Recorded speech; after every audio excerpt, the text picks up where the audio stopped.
As a filmmaker who is known for both splatter horror and gore films, as well as highbrow fantasy and cult films, Peter Jackson's role as an auteur has evolved through his use of fantasy spaces and post-human forms, particularly within the films Heavenly Creatures, The Lord of the Rings trilogy, The Lovely Bones, and The Frighteners. The term auteur is a byproduct of the French New Wave movement in 1950s France, and as Anna Dawson explains, to be a film auteur, they must firstly display a distinctive film style, and secondly, display specific thematic concerns across their work. For Peter Jackson specifically, these thematic concerns manifest within his consistent use of fantasy and liminal spaces and the states of being for his characters. Whether it be through an imaginary world, the afterlife, or a state between being and non-being, moments like these in Jackson's films are what solidifies his role as the leading fantasy auteur. As Jackson's first feature film to experiment with fantasy and liminal spaces, Heavenly Creatures uses the fourth world to represent the internal psychology of the characters, allowing us, as James Williams states, to shift back and forth between subjective and objective worlds, such that internal mental moments can become external. Additionally, as Harmony Wu further describes, Heavenly Creatures is more concerned with the girls' strong personalities and intense pre-crime fantasy worlds, their homoerotic explorations, their often vexed family relationships, and their class differences. The film serves as Jackson's initial transition into the realm of high-culture fantasy films, showing the shift toward more serious, artistic narratives.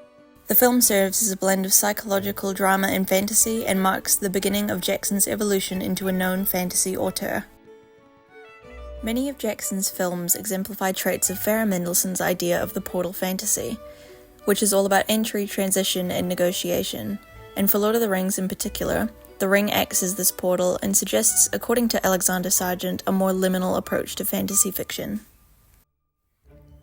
As one of Peter Jackson's most notable works, the Lord of the Rings trilogy not only serves as a landmark in fantasy filmmaking, but also remains true to the overall style and thematic concerns surrounding his use of liminal space and fantasy realms within his films. Within the Fellowship of the Ring specifically, Frodo's use of the ring transports him into a liminal space between being and non-being. And while the concept of the ring's ability to transport its bearer stems from the original text by J.R.R. Tolkien, the way in which the fantasy space is represented reinforces the archetypal theme that extends across Jackson's later films as well. Furthermore, Jackson's exploration of liminal spaces and post-human forms is central to both The Lovely Bones and The Frighteners, and they further highlight Jackson's fascination with the metaphysical realm and what lies within the spaces between life and death. In The Lovely Bones, the afterlife serves as an emotional extension of the protagonist Susie's inner psyche, as well as reflecting her struggle to let go of her earthly ties. The representation of the afterlife in The Lovely Bones reinforces Annette Kuhn's idea that filmmakers have the ability to organize spatiality, liminality, and motion, allowing metaphysical concepts to become tangible realities on screen. For The Frighteners, Jackson presents us with ghostly characters who, once again, exist in an in-between and post-human state. These post-human figures embody a state of existence that hovers between life and death, reflecting Jackson's fascination with transitional and metaphysical states of being.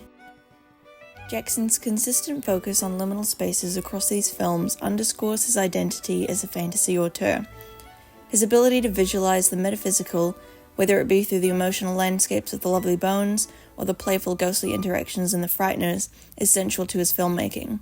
This thematic thread of liminality links these films to his broader focus on what lies beyond death, reinforcing Jackson's auteur identity.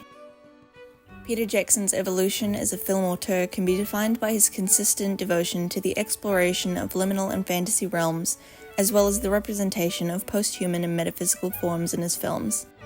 Across his body of work, Jackson's films investigate spaces where life, death, and fantasy intersect, or as Kristen Thompson describes, the space between what we are and what we might become. Ultimately, the evolution of Peter Jackson's role as a fantasy auteur is marked by his ability to represent the inner and metaphysical states of his characters as external fantasy realms. Through this, Jackson uses his auteur status to invite audiences to experience his films as epic visual journeys into the unknown.